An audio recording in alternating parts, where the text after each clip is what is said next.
parce que tu as une marque média qui est puissante, c'est une putain de réalité. Enfin, moi, en tout cas, et on n'est pas des ouf, hein, on a fait 4 millions, mais sur 4 millions d'euros de chiffre d'affaires, 75% du CA, il est généré parce que les boîtes viennent nous voir. Je t'avoue que j'avais jamais pensé. C'est une excellente idée.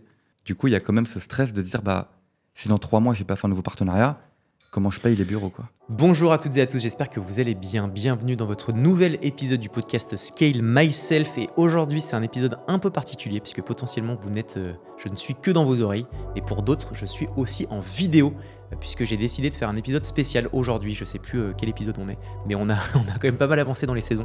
Et j'avais envie de faire un épisode où j'allais faire découvrir 3 entrepreneurs qui sont 3 auditeurs fidèles du podcast et qui vont venir parler de problématiques entrepreneuriales, parce que finalement, c'est un peu ce que je fais dans ce podcast. Et ça me permet d'ailleurs de pouvoir faire la petite intro pour les personnes qui vont me découvrir sur ce format. Mais je m'appelle Harold, j'ai 31 ans, je suis le CEO et fondateur d'un groupe d'agences qui s'appelle Com. C'est une boîte que j'ai lancée avec Flo il y a 4 ans. On est 40 collaborateurs, on est passé de 0 à 3,9 millions d'euros de chiffre d'affaires, le tout en créant du contenu autour de nous. Et le podcast s'appelle Scale Myself parce que, à mon sens, le meilleur moyen de scaler ses entreprises, c'est de se scaler soi-même.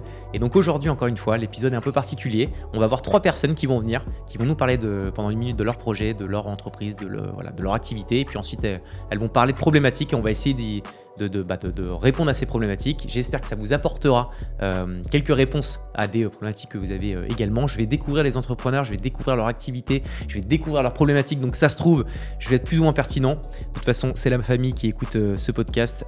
Vous êtes de plus en plus nombreux, donc ça me fait très plaisir. N'hésitez pas d'ailleurs à balancer petite note sur Spotify, me mettre des petits commentaires et me poser d'ailleurs des questions. Et mettez-moi aussi quelques messages sur Instagram, parce que toutes les personnes qui mettent des notes sur Spotify, je tire au hasard tous les...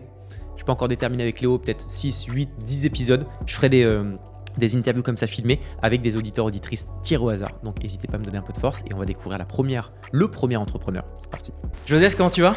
Ça va génial, et toi ? Eh bien écoute, ça va nickel. On s'est eu il y a pas très longtemps, 6-7 mois je crois. Et c'est ça. On avait discuté, je sais plus comment on s'était parlé d'ailleurs. Et c'est moi qui t'avais contacté avec une alternante.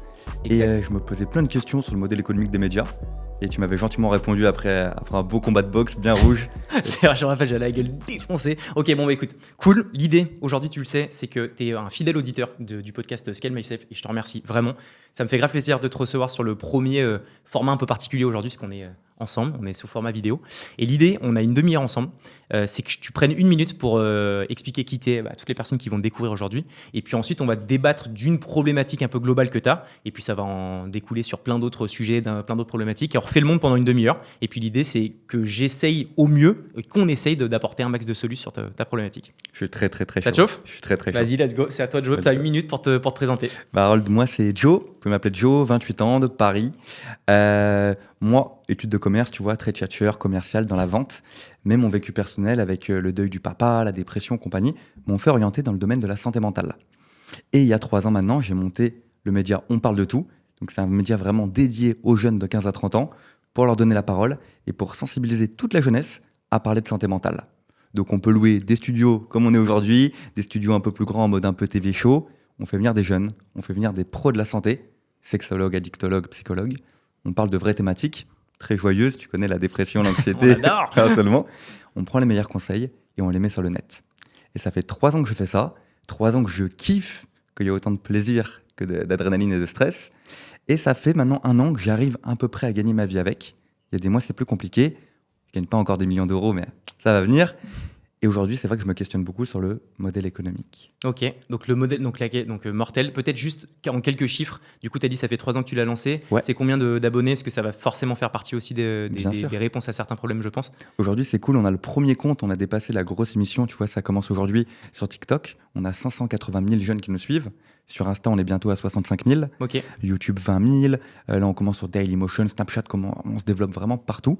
Donc, on a une bonne communauté de plus de 700 000 jeunes aujourd'hui. Ok, incroyable. Donc, tu as une belle communauté, vachement engagée en plus. Ça, je me rappelle, j'avais regardé un peu sur les réseaux. Et du coup, là, l'idée aujourd'hui, on se parle donc de trouver le bon modèle économique pour le média, sans pour autant, et tu m'en as parlé un petit peu en off, dénaturer un peu les valeurs que tu as initiales. Donc, tu as envie de trouver les moyens de scaler, entre guillemets, sans pour autant dénaturer, c'est ça ? C'est exactement ça. Tu vois, on a des beaux invités, on a des médailles olympiques, on a des célébrités des réseaux, on a eu un ancien président, Monsieur Hollande. Donc, on s'attache quand même à la qualité. Et je me demande si avec certains modèles économiques, ça ne peut pas détériorer la belle image, quoi. Là c'est quoi les métriques financières sur une année, là, sur cette année, la dernière, si tu en parles, mais je pense que oui. Combien tu fais d'oseille, combien tu arrives à générer de marge et surtout, comment tu fais cet argent? Peut-être déjà partir de là? C'est vrai. Au début, moi, j'intervenais beaucoup en école, qui était, tu vois, je gagnais de la thune à l'extérieur. Ok. Je me servais un peu d'On parle de tout pour faire ma promo dans les écoles, mais j'ai vu que ça prenait beaucoup de temps, que c'était pas... Voilà. Si on enlève les subventions qu'on a gagnées avec French Tech, compagnie et tout, on a à peu près gagné 70 000 depuis le début, où on est le premier partenariat. Ok. Donc, c'est des marques, je peux les citer, hein, c'est des marques comme Project Paris, la Ok. marque de vêtements, la marque Superprof, tu connais bien. J'adore. Ça fait 1 an et demi, Wilfried, ouais. depuis le début, qu'ils nous donnent de l'argent tous les mois pour nous soutenir. Trop bien. On a eu Boiron, on a eu d'autres marques, des plus petites marques, mais c'est des placements de produits fixes, à part Superprof qui nous suit depuis 1 an et demi. Du coup, il y a quand même ce stress de dire, si dans 3 mois, j'ai pas fait un nouveau partenariat, comment je paye les bureaux, quoi. Ok, donc je comprends. Donc, ce qui est intéressant, je trouve, c'est que tu as un média qui est déjà méga engagé avec une belle communauté. Tu as déjà de l'attraction avec certaines marques qui te donnent de l'argent. Donc, c'est pas juste pour tes beaux yeux, c'est parce que tu as vraiment un modèle qui. Tu as aussi des beaux yeux de beau gosse, on s'entend. Donc, ça veut dire que je pense ton MVP, entre guillemets, même si c'est plus qu'un MVP, parce que ça fait 3 ans que tu as lancé le média, il est clairement solide. Je pense que je fais forcément des parallèles, non pas pour parler de nous, mais parce que le média, je connais avec Meraki, dont je t'ai parlé. Nous, on a vraiment trouvé un modèle économique derrière le média qui est basé sur le B2B. On s'est dit, à notre sens, il y a 2 gros leviers. Soit tu as un levier où tu vas créer de la valeur dans une audience qui potentiellement a des sous. Donc plutôt que ce soit du gros consommateur en B2C, on va chercher plutôt du B2B à s'adresser aux entreprises. Et ça a forcément de la valeur parce que si demain, ton audience, on a à peu près 20 000 abonnés sur LinkedIn, 100% d'entrepreneurs et d'entreprises, que demain tu veux trouver un Legal Start par exemple, qui est un logiciel SaaS à implémenter en tant que partenaire, ils sont prêts à payer assez cher puisqu'ils savent que c'est des clients finaux qui sont vraiment relativement onéreux. Donc, tu as ce modèle de vraiment aller chercher et fédérer une communauté B2B. Donc, est-ce que ça, déjà, tu y as déjà pensé, indépendamment de ton viewer qui est en B2C, d'avoir un levier juste avant de te dire je vais réussir à fédérer des marques qui prennent la parole de manière un peu naturelle avant même de parler de sponsors? Est-ce que ça, tu y as déjà pensé ou pas? Tu l'as déjà implémenté? Ouais, j'ai un peu réfléchi quand MGN, c'est la grosse mutuelle, nous avait contacté. Ouais. Je me suis dit, il y a un truc à faire avec vraiment que les grosses boîtes. Et LinkedIn, tu m'avais un peu conseillé de me mettre dessus. Ouais. J'avoue qu'on a charbonné dessus 1 mois et demi, pas assez, puis un peu mis de côté pour se concentrer sur les autres réseaux. Mais c'est vrai que plus on nous en parle de la santé mentale au travail, plus on voit qu'il y a un truc à faire vraiment full B2B. Ouais, et puis ça m'amène aussi au deuxième point qui est, tu as des médias qui sont hyper généralistes, donc qui assez facilement peuvent créer une grosse communauté parce que tu parles un peu de tout et de rien, donc du coup tu tables un peu large dans la communauté potentielle. Toi, tu es quand même méga ciblé, donc ça veut forcément dire, à mon sens, que comme tu as une communauté qui est engagée, qui est très bien perçue et ciblée, tu peux par ricochet identifier les acteurs qui seront hyper intéressés par ces viewers finaux. Et est-ce que, indépendamment d'avoir du partenariat un peu classique qui fonctionne de moins en moins, et moi je le vois, les marques à qui je dis je vous dis merci face caméra en 2 secondes, ça n'a plus assez de valeur parce que ça a été trop fait. Par contre, de réussir à co-créer des formats dans lesquels ils sont pleinement investis, dans lesquels ils arrivent de manière un peu subtile à être mis en avant, est-ce que ça peut pas mieux fonctionner? Je te donne le meilleur exemple. Nous, BPI, on a coproduit une émission ensemble. Donc, plutôt que de faire une émission et leur dire vous me donnez 20 000 € et je vais dire merci BPI, en fait, c'est une coproduction. Donc, c'est des coûts qui sont plus onéreux, mais par contre, ils sont implémentés dans le projet. Et donc, du coup, tous les consommateurs et les gens qui consomment les contenus, ils perçoivent pas BPI juste comme un sponsor, plus que comme une marque qui a vraiment été dans la production d'un projet, dans notre thématique et notre zone de génie qui est nous, l'entrepreneuriat, tu vois. Mais est-ce que tu as déjà imaginé coproduire des émissions, des formats? Tu vois, un Wilfried, peut-être qu'il te sponsorise là, je sais pas combien, 1 000 € par mois par exemple. Est-ce que tu peux pas imaginer aller chercher 3 ou 4 fois plus parce que tu vas aller créer un format qui s'appellera Superprof Vibe, j'en sais rien, et tu vas avoir des formats qui vont être dédiés à leur expertise? Est-ce que ça, c'est un truc auquel tu as déjà pensé ou pas? Je t'avoue que j'avais jamais pensé. C'est une excellente idée. Parce que c'est vrai que ça change un peu du placement de produits classique. Et c'est vrai que ça peut apporter plus de valeur. Et en fait, c'est une double marque. Ça le rapporte. Ouais. Parce que là, Superprof, par exemple, ils payent quoi concrètement? Ils payent un placement YouTube tous les mois. Où Okay. Au début, on met leur logo, on met merci à notre partenaire Superprof. En 15-20 secondes, je les mets en avant. Ok. Et un système où on leur fait 2 vidéos par mois pour leurs réseaux sociaux. Ok. Et qu'est-ce que quand tu leur vends, tu leur vends quoi concrètement? Parce que est-ce que tu as des métriques, genre des KPI sur lesquels tu dis voilà, tu vas faire tant de vues, tu vas avoir tant de ROI parce qu'il y a des gens qui vont consommer chez toi? Est-ce que ça, tu as un niveau un peu analytique de ce que tu vas vendre, ou c'est un peu on teste et on voit, tu vois, entre guillemets? C'est hyper intéressant. Le premier mois, on a signé le contrat. Il y avait ce lien d'affiliation à mettre tout le temps en bas de YouTube où ils regardaient. Okay. Il y avait un responsable d'acquisition qui regardait Ouais. Et je t'avoue qu'au bout du 6e mois, ils ont changé leur équipe, etc. Et c'est devenu un placement classique où on personnalise leurs vidéos pour les réseaux. Mais le placement YouTube, il n'y avait plus vraiment de métriques. Non, c'était vraiment... Parce que je pense que, et c'est là l'intérêt d'un média, pour moi, tu sais, tu as soit des contenus qui sont dédiés à l'acquisition, et pour moi, c'est moins un média plus que des capsules, tu vois, des mecs qui vont dire, bon, bah, télécharger l'application Superprof, et ça, c'est vraiment dédié à un téléchargement, donc à de l'acquisition. Ou alors, tu as des contenus comme ceux des médias qui sont plus informationnels, donc de notoriété, c'est de l'image de marque. Et ça, pour le coup, le KPI, il est moins sur est-ce qu'il y a des téléchargements ou pas, plus que sur le fait que bah, tes Superprof qui soient régulièrement perçus dans un média qui parle d'une thématique, bah, qui parle forcément à Superprof. Et on l'a tellement entendu qu'on devient top of mind, le fameux top of mind qui est je suis dans la tête du consommateur. Ouais. Et ça, la force que tu as, parce que toi, pour moi, il faut que tu te positionnes sur ce versant de la notoriété, c'est d'expliquer aux marques, et c'est une réalité, c'est que la notoriété, ça ne se travaille pas sur un mois, ça se travaille sur minimum une durée pour moi d'une année, parce qu'il n'y a que comme ça que tu rentreras dans la tête des gens. Et ça te permettra pour toi d'aller chercher des marques que tu vas embarquer sur un an. Nous, c'est ce qu'on a fait avec Comédia. Nos Comédia, donc Meraki maintenant, l'engagement, c'était mensuellement 4 000 € par mois pendant un an. Donc, on avait 96 000 € de ce qu'on appelle d'ARR, de récurrent. Et ça permettait à la marque de se dire, c'est un vrai pari, je sais que c'est dans la durée que ça fonctionnera. Et pour moi, de me dire, bon, bah, j'ai la souplesse de me dire que j'ai une année dans laquelle je vais pouvoir aller vraiment itérer et sans stress, tu vois, au mois de mois, de se dire, putain, est-ce que je vais pouvoir payer mes bureaux ? Et ça, je pense que c'est un travail qui doit se faire de manière éducative à tes prospects. Parce que si tu arrives avec le mauvais message en disant, bon, bah, les gars, il y aura des téléchargements sur Superprof, c'est pas ce que la valeur de ton média va délivrer, parce que c'est vraiment de la notoriété sur laquelle tu vas. Donc je pense que si demain tu revoyais Wilfried, il y a un moment et que tu lui disais, on a 700 000 bonhommes, on fait environ 20 000 écoutes par épisode, je te dis n'importe quoi. La cible, c'est des mecs de 18-25 qui s'orientent sur des sujets de santé. Et donc, potentiellement, il y a un lien qui pourrait se faire avec Superprof sur vos profs liés à la santé. Je te dis n'importe quoi. De dire, bah, ça, laisse-moi un an. On va rentrer dans la tête de ces viewers de manière smart. Hein.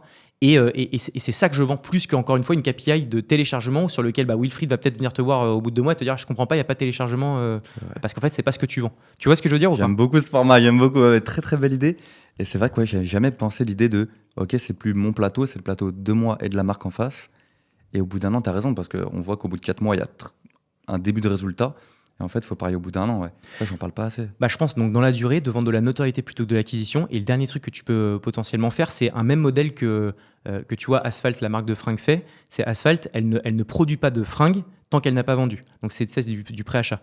Pour moi, sur la force d'un média, et c'est ce qu'on a fait et je trouve qu'il marche pas mal, c'est qu'avant même de dire putain, je vais devoir recruter des monteurs, des mecs qui tournent, décider ça, en fait, tu penses un concept qui est bien pensé, qui est bien raconté. Donc bien raconter, c'est de parler du fait que tu es une belle communauté, etc. Tu vas voir les marques en leur disant, est-ce que ça vous dit de monter ce concept qui coûte 50 000 €, sur lesquels tu vas faire tes 20 000 € de marge, et une fois que tu as réussi à le vendre, et ben là, tu vas le produire. Donc ça te permet d'éviter d'avoir à alourdir tes charges fixes en recrutant plein de monde, en grossissant machin, en gardant tes valeurs, parce que c'est toi qui vas être force de proposition sur des formats que tu auras pensé toi, donc qui sont forcément en adéquation avec ta valeur à toi, avec tes valeurs, tu vois. Et ensuite, c'est aussi du commercial, d'aller voir les bonnes marques en leur racontant la bonne histoire, tu vois. Et moi, je me demande, Harold, est-ce que ça... Justement, toujours cette peur de détruire un peu l'image de marque. Est-ce qu'au niveau des viewers, je ne vais pas un peu les perdre de se dire mais là, je regarde Superprof, je regarde Joseph, je regarde On parle de tout, je regarde qui au final ? T'as raison. Je pense que c'est comme tout, c'est une histoire de story, de manière de raconter l'histoire, tu vois. Si jamais tu arrives à trouver. Pour moi, la bonne idée, c'est plutôt d'avoir un format qui s'appellera ni Superprof, ni ta boîte. Enfin, tu vois, c'est vraiment genre juste le format qui s'appelle, je sais pas, Canapé, je te dis n'importe quoi. Et c'est Canapé en coproduction par ton média et celui de Wilfried, Superprof. Et donc juste on parle de coproduction sur un format qui est l'étendard. Ce qu'il faut surtout pas dans un média, je trouve, c'est que les gens se disent qu'ils consomment un contenu qui est exclusivement promotionnel. Yeah. Il faut vraiment juste se dire que tu fais de ce qu'on appelle de l'edutainment, c'est entre de l'éducation où les gens vont apprendre des choses et de l'entertainment qui est un truc qui est un peu cool parce que tu vois un format, bon celui-ci c'est pas le plus fun du monde entier, mais tu vois ce que je veux dire, si jamais déjà tu arrives à parler d'un sujet qui est quand même assez sensible, mais que tu arrives à prendre un credo où tu vas je sais pas, rendre le truc un peu moins culpabilisant, un peu moins stressant et que tu arrives à faire passer le message correctement, c'est ce que tu fais très bien. Sur ce modèle, je pense que tu arriveras à embarquer des gens qui arriveront à adhérer à un format que tu auras coproduit avec une marque. Mais vraiment, de les implémenter dans la production d'un contenu, je pense que c'est la next game parce que ça marche moins le côté juste sponsor, face cam, machin. Tu vois, tu connais la marque de boisson Prime aux États-Unis ? Tout à fait. C'est avec Logan Paul et KSI. À l'ancienne, Prime se serait lancé, ils auraient payé Logan Paul 20 000 € en disant fais une story pour pouvoir mettre en avant le produit. Là, ils sont passés à la step d'après, c'est qu'ils ont fait incarner le truc où Logan Paul est founder aussi du bordel, donc il en parle partout, tout le temps et toujours. Et donc, du coup, les consommateurs, ils se disent pas genre j'achète à travers un coup de com payant, plus que en fait, je consomme le produit de Logan Paul. Et je pense que c'est comme ça que tu dois réussir à travailler. Et puis en plus, et je termine là-dessus, mais des marques comme Superprof qui ont une audience extraordinaire, pour toi, ça te permet aussi d'aller chercher la communauté de tes partenaires, tu vois, parce que Superprof, s'ils sont contents du format, ils vont le communiquer sur leur réseau, et sur leur réseau, ça va faire connaître ton média aussi. Donc en fait, tu as une espèce de... Toi, tu gagnes de l'argent avec un bête de partenaires, tu arrives à capitaliser sur leur communauté pour pouvoir faire grossir la tienne, et je pense que c'est un modèle qui peut se tenir. C'est hyper intéressant. Et moi, je me suis toujours demandé, est-ce qu'un média, justement, avec ce système de placement, tu vois, de sponsor, de placement, est-ce qu'on doit s'orienter que là-dedans, ou est-ce que obligatoirement on doit prendre des risques et tenter plusieurs autres modèles comme la production pour les boîtes ou les interventions justement de santé mentale dans les entreprises? Alors, je pense que tu dois avoir ton étendard qui est le média, parce que le média va faire que tu as une grosse communauté, ça te rend crédible et légitime, tu as eu des bêtes d'invités, donc ça, c'est ce qui te permettra d'ouvrir des portes sur plein d'autres sujets qui te permettront d'aller renforcer ton modèle économique. Typiquement, pour moi, de faire du consulting, des conférences, c'est un bon levier. Je pense que juste si tu veux réfléchir à créer une vraie entreprise plus que toi en tant que personne à avoir du levier financier, mais pour toi, il faut que tu te serves plus du levier du média. Donc, il faudrait demain que tu aies des personnes de ton équipe qui puissent aussi faire des conférences pour pouvoir scaler un peu le truc. Mais ça, je pense que c'est un bon moyen de pouvoir faire un peu de sous. Pour le coup, c'est en plus très rentable. Juste, c'est moins scalable parce que ça veut dire que c'est une personne qui doit aller faire des conférences, et avant d'en faire de manière hyper régulière, c'est quand même assez compliqué. Mais c'est un bon moyen de pouvoir faire quand même un peu de sous. Et le deuxième levier, tu m'as dit donc placement de produits. Tu m'as dit de faire donc des conférences. Et en fait, on avait pas mal d'incubateurs. Ouais. Et à chaque fois, il y a ce système où ils creusent pas. Ils me disent, mais Joe, toi, avec la notoriété que tu as un diplôme dans le coaching français, tu as intervenu dans plein de boîtes, pourquoi tu ne vends pas un module relié aux médias, où tu fais la promo grâce aux médias, où tu interviens en entreprise, et là, il y a un gros budget B2B pour les formations, pour les séminaires, et tu fais ça. Sur la partie formation B2B, 200%. Vraiment, pour le coup, il n'y a jamais eu autant un changement de mode de pensée du milieu du travail, avec des recrutements qui sont plus compliqués à avoir, avec des employés qui ont de plus en plus d'attentes pour pouvoir se sentir bien dans leur taf. Se sentir bien dans leur taf, c'est aussi le mental et la relation que tu crées avec les employeurs. Donc je pense que tu as un énorme levier purement héroïste pour les boîtes à se dire je vais faire attention à mes équipes pour qu'elles soient dans la meilleure santé mentale ever, parce que c'est bon businessment parlant, tu vois, si on parle crûment. Donc je pense que le côté B2B, il est là, et ce qui te permettra de réussir à être légitime à vendre des formations, c'est parce que tu as une putain de communauté derrière qui va faire que tu arriveras à servir ce propos, tu vois. Mais le B2B, pour moi, c'est ton next game, vraiment. C'est ton next game. Si demain tu vas voir... En fait, même demain, tu vas avoir des grands comptes comme L'Oréal. L'Oréal, ce qui paye, c'est même pas limite la qualité de ta prestation. Je te jure, c'est limite juste le fait de dire on a fait venir un mec sur la santé mentale pour justifier le fait qu'on fasse attention à nos équipes. Ouais. Et ça, je pense que tu as un boulevard et un nombre de boîtes infini qui seraient prêts à le faire, tu vois. Et moi, la question qui me vient, parce que je suis trop content d'entendre ça, tu vois, moi, ça motive, mais est-ce que c'est pas un deuxième métier limite à part de se dire ok, j'ai un média et je prends des heures et des heures à contacter des marques à côté? Non, je pense pas, parce que tu vois, comme je parlais ce matin, je t'ai dit, j'étais au Crayon, sur le Crayon, là, le média qui a explosé, qui a reçu Macron, etc. Je lui disais, je fais, mais ton modèle économique, il est reposé sur quoi? Et donc, il me disait, c'est moins sur la partie communautaire, plus que sur l'arrière-boutique. Et eux, l'arrière-boutique, c'est faire de la production de contenu.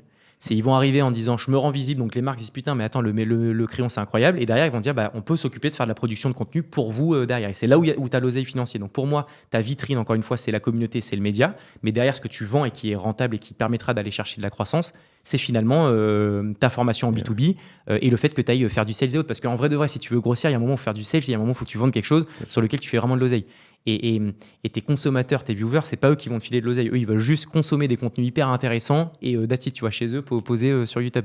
Et voilà, donc je pense que tu seras, à mon avis, obligé, si tu veux grossir, d'aller chercher du B2B, parce que c'est là où tu auras vraiment des sous, quoi. Mais ça va à l'encontre de tes valeurs ou pas du tout? Non, pas du tout. Et c'est trop bien en fait de savoir que la communauté, tu vois, parce que moi j'avais du mal à vendre un produit justement à mon audience, dire ok, je vends une formation, je vends des coachings, mais de me dire que cette communauté, sans la détruire, sans l'abîmer, je peux m'en servir comme vitrine pour aller démarcher des boîtes et vendre des formations. Et puis même, je trouve que tu peux aller récupérer de l'info de ta communauté à 200% pour leur dire, ok, c'est quoi pour vous dans votre taf, ce qui vous fait le plus stresser, machin, enfin, peu importe, mais récupérer de la data sur ta communauté, ce qui va d'ailleurs en plus les engager encore plus parce que tu les sollicites pour pouvoir avoir vraiment des métriques qui sont intéressantes, puisque tu parles pas de 10 pecnos, tu parles de 700 000 personnes qui te suivent, donc c'est un bordel, donc ton échantillon, il est quand même bien fourni. Et ça, c'est de la denrée rare pour pouvoir avoir une formation qui est hyper pertinente que tu vas proposer à tes Yankees demain, tu vois. Et ça, si tu le racontes comme ça à une entreprise, je pense vraiment que tu arriveras à pouvoir vendre assez facilement des formations. Et puis en plus, le principe d'une formation, ce qui est assez ouf, c'est que tu mets beaucoup d'efforts pour avoir une formation. Après, le bordel, tu le dupliques de la même manière un peu partout. Tu l'adaptes peut-être en fonction du contexte, si c'est une start-up, un grand groupe, un machin. Mais en vrai de vrai, une fois que tu as fait ce travail de fond, tu peux l'expand de ouf. C'est vrai, moi j'avais une dernière croyance, une dernière peur qui me bloquait un peu à ça. Si demain je dois contacter, voilà, on se dit, allez, une centaine de grands groupes ou de moyens groupes pour faire cette formation, est-ce que ça va pas prendre des mois entre le premier mail et la signature du contrat? Alors, ça dépend de ton cycle de vente, ça dépend de ton prix. Si jamais c'est des prix qui sont entre 5, je te dis n'importe quoi, mais entre 5 et 10 000 euros, les cycles de vente sont assez courts. Si demain tu me parlais de vendre des trucs comme nous, des campagnes à 200K, là le cycle de vente est long.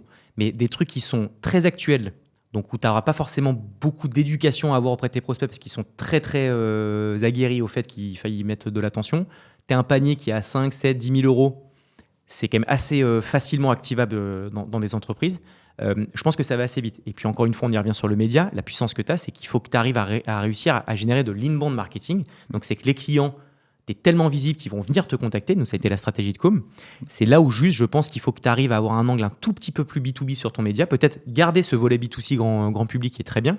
Peut-être y apporter un format à un moment donné qui est un tout petit peu plus spécialisé entreprise pour que, avec la rayonnance que tu as actuellement avec toute ta communauté, le fait de faire un contenu un peu B2B, donc qui vont attirer l'œil des gens qui seront tes bons clients demain, assez naturellement, certains pourraient dire « Attends, je viens de voir ton format en B2B, on parle de santé mentale, ça m'intéresse, est-ce qu'on peut s'en parler ?» Ça, c'est la vision un peu idéalisée et idyllique, mais la réalité, c'est que l'inbound marketing,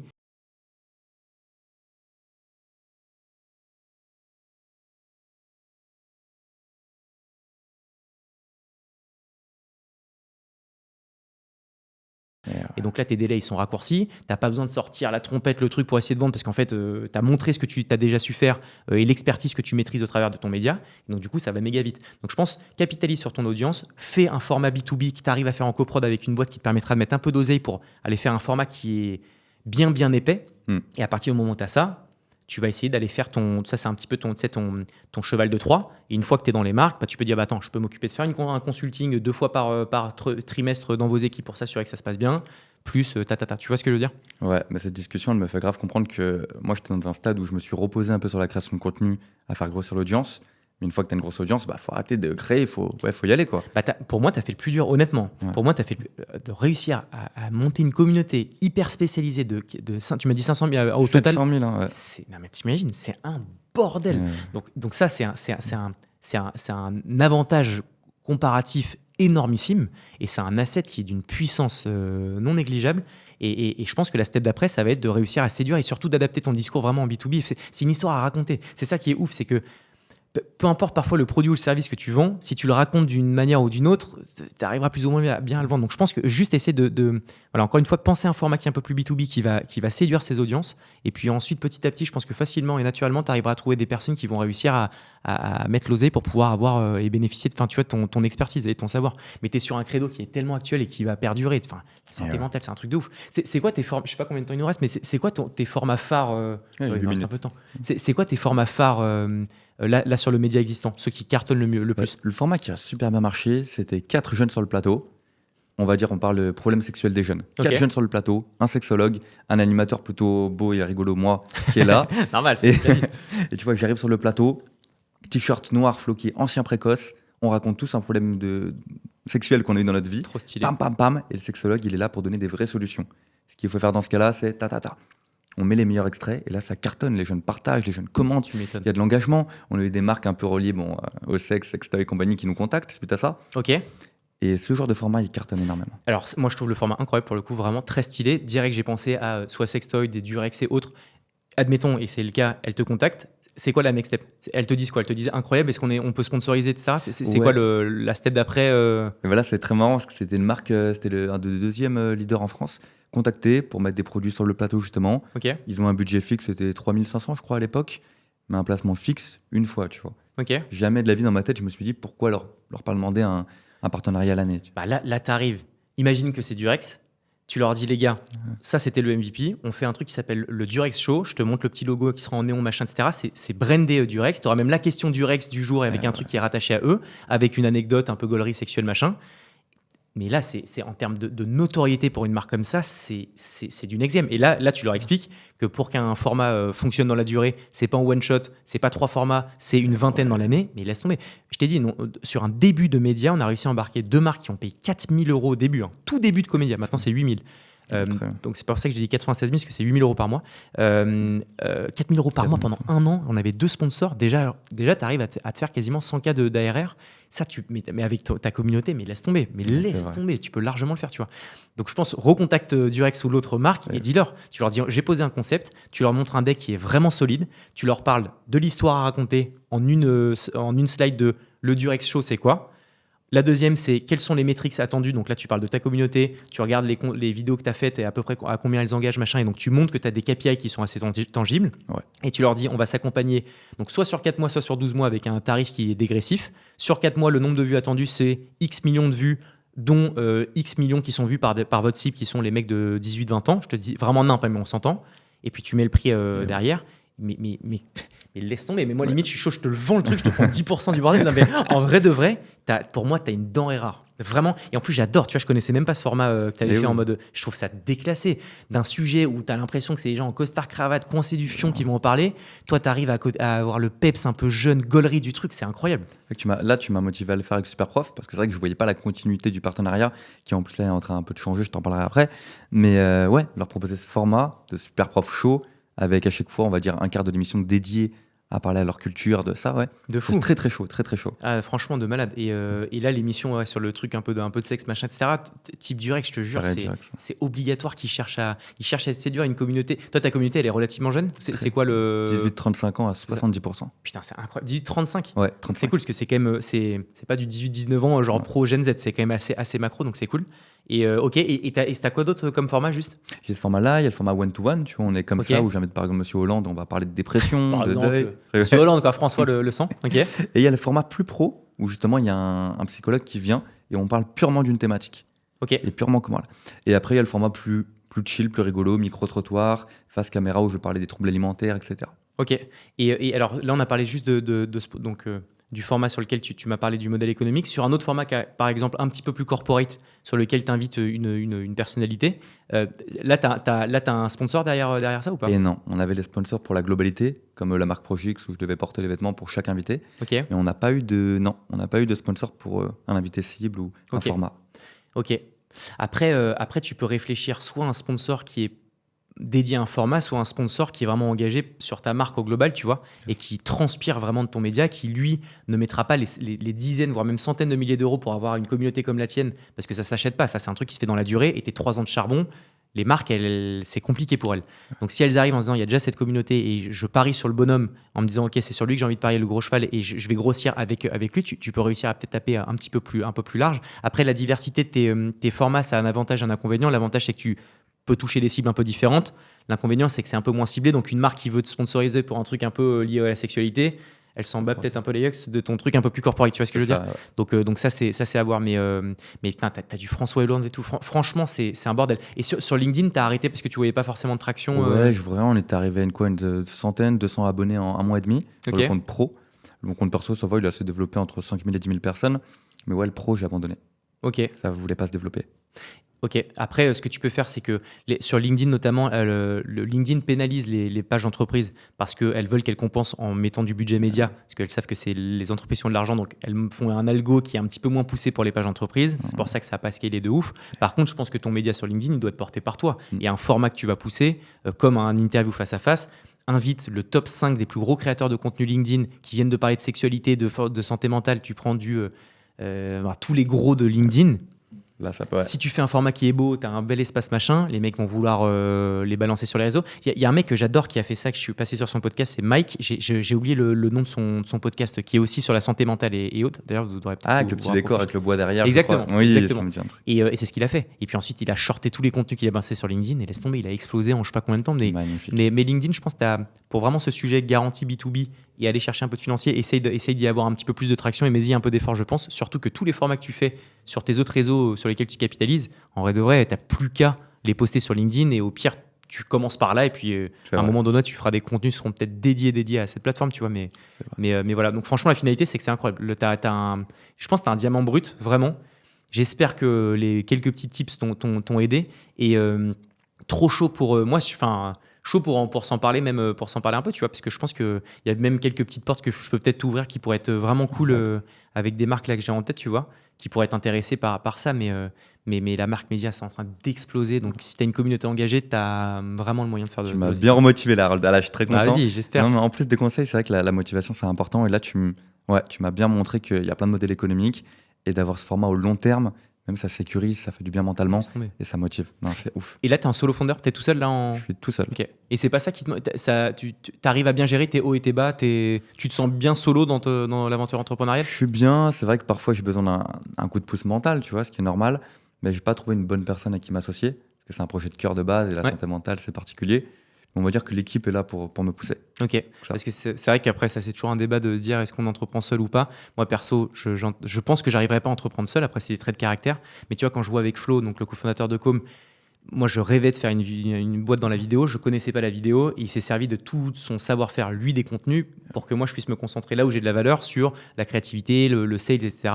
Est-ce que toi, sur la partie commerciale, tu es à l'aise ou c'est un truc sur lequel tu prêches un peu parce que... C'est le truc qui m'avait un peu écuré à l'époque où j'ai fait 5 ans d'alternance dans le domaine commercial, tu vois, terrain, phoning, tout.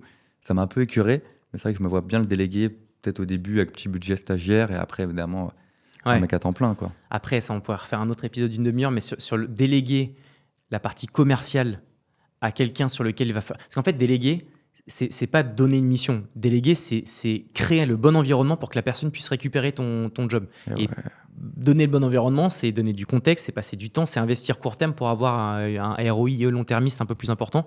Donc je pense que s'il y a bien un truc qui est compliqué à déléguer, c'est la partie commerciale, je trouve. Par contre, d'intensifier, encore une fois, ta marque média en t'adressant à ce B2B pour qu'ils viennent eux te contacter, ça te dégoûtera moins parce que c'est pas le call que tu faisais à l'arrache. Là, c'est quelqu'un qui dit j'ai vu ton format, c'est intéressant, est-ce qu'on peut s'en parler? Laisse tomber. Enfin, c'est comme quand si demain tu vas vendre du chocolat porte à porte et que tu dis bonjour, vous voulez mon chocolat, et que le mec dit va te faire foutre, j'en veux pas ton chocolat. Si à l'inverse c'est lui qui vient toquer à ta porte, qui ouvre ta boutique de chocolatier et qui dit bon, montre-moi en quoi ton chocolat est meilleur qu'un autre, tu as 3 fois plus de chances de vendre. Et je trouve que c'est ça la puissance de la marque média et d'être top of mind dans la tête des gens, c'est que tu inverses un peu la tendance, quoi. Moi, j'avais une dernière question. Est-ce que tu avais un petit tips par rapport à ton expérience de sales pour démarcher? On a testé plein de messages, des gros paves et des petits messages, des vidéos, des audios pour démarcher les marques et justement qu'elles soient intéressées pour un premier call pour parler du média. Est-ce que tu as un mail type ou une phrase type qui va intéresser? Ouais. Ah ouais, tu fais dans le prochain épisode. Qui tisse. En vrai, un truc qui est vraiment cool, c'est que tu fais un format, un contenu vidéo qui est beau, très esthétique et qui te prend peu de temps. Et ce format, c'est le format sur lequel tu vas inviter tes prospects idéaux. Tu vas dire demain à la directrice commerciale, la CMO de L'Oréal, je te dis n'importe quoi, plutôt que de dire bonjour, j'aimerais vous vendre un truc tout le monde en peut plus, tu vas dire je suis incroyable l'aura marketing que vous faites autour de L'Oréal. J'en parle d'ailleurs dans mon média qui a plus de 700 000 écoutes ou followers sur le média sur la santé mentale en entreprise. Je serais ravi qu'on puisse échanger sur ce sujet. La personne vient, tu vas avoir un contenu de qualité parce que la personne que tu as invitée est incroyable. C'est le meilleur moyen de tisser du lien. Tu discutes, machin. Je peux te dire qu'après ce format, tu envoies un petit mail le lendemain en mode un grand merci d'être passé, c'était incroyable. D'ailleurs, je serais vraiment content, à titre gracieux au début, de faire une petite analyse, un petit audit de votre équipe, tu vois, pour voir ce que ça donne. Enfin, tu vois le délire. Et là, laisse tomber. Là, tu rentres dedans et puis ensuite, tu fais différemment. Donc, c'est beaucoup plus onéreux en termes de temps. Tu dois passer du temps à potentiellement faire du contenu, etc. Mais pour moi, c'est le meilleur moyen d'aller chercher tes prospects idéaux. Je te parle pour des comptes qui sont relativement gros, avec des PME intéressants, des grands groupes, les plus petites startups ou les plus petits budgets. Je pense que le côté un peu plus mass mailing et autres, un peu plus à l'ancienne, je pense que ça fonctionne encore pas mal si tu as un petit mail un peu différenciant. Mais pour aller chercher ceux qui ont un peu de sous, donc des mecs qui vont pouvoir te sponsoriser 4-6 000 euros par mois pendant un an, il faut que tu prennes ce temps qualitatif pour pouvoir créer du lien, et c'est en créant du lien que tu arriveras ensuite à les vendre derrière, quoi. Magnifique, ça c'est très bien noté. Ça, je pense que ça pourrait être grave marché. Magnifique. Ok. Magnifique, j'ai chopé plein de bons tips là. Ouais. Très Je te content. donnerai les 100 balles juste après pour te remercier. On te retrouve où, sur quel où est-ce qu'on doit donner le plus de force? LinkedIn? Je pense que c'est LinkedIn et c'est Instagram. Ok. On tape, on parle de tout, n'importe où, on apparaît bien. Chambé. Écoute, j'espère que ça t'aura plu, et puis écoute, on se retrouve très vite. Magnifique ce format, incroyable. Merci à toi. Cool. Merci, salut.